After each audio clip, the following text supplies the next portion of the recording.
But I think the most extraordinary thing about it is that Donald Trump, even after that first shot hits his ear, he remains standing. And then a year later, he's surrounded by people who hit the turf even without any assassination attempt. just for the freeze.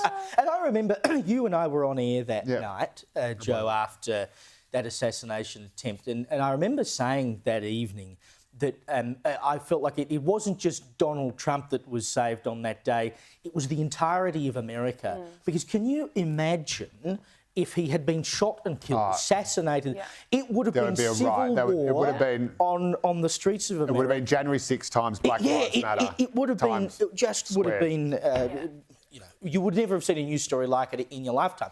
But how amazing to think that was such a pivotal moment, really, in the future course of not only the United States but the rest of the world.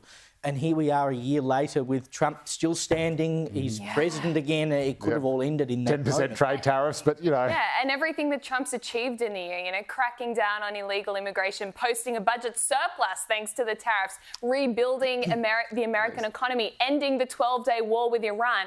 I mean, so much has been achieved in the last year. And to think that it all hinged on that one fateful moment. But interestingly, we still don't know the motives of the would-be assassins. So it does leave this question mark over what was it all for? And we'll probably never know. Well, the thing is, I mean, just to go back to the conspiracy and cock-up thing, like with all these assassins, like John Wilkes Booth, Lee Harvey Oswald, the guy who went after Trump, they're all just losers. Like they think they're these great revolutionaries. They have these delusions of grandeur that they've got this great place in history. Invariably, at least in all those cases, they're wash-ups, they're drunks, they can't hold down a job, they can't hold down a relationship. They're just kind of pathetic people who can't actually do anything worthwhile in the world and they don't have any skills or talents to be remembered for. And so they just think, oh, well, I'll just try to kill the president. And so that's what it is. So there is no grand, overarching conspiracy, apart from, of course, the deep state and the CIA. And of course, we've been wondering when it comes to Trump, when is the Prime Minister, Anthony Albanese, going to get a meeting with him? And we've been starting to think, geez, it must be so difficult to get meetings with Donald Trump because it's just not happening. Apparently, you just have to pick up the blower because King Charles has said to Mr Trump, would you like to come over to the UK for a state visit? And these things are not common occurrences. And Trump said, absolutely, I'd love to come to the UK for a state visit.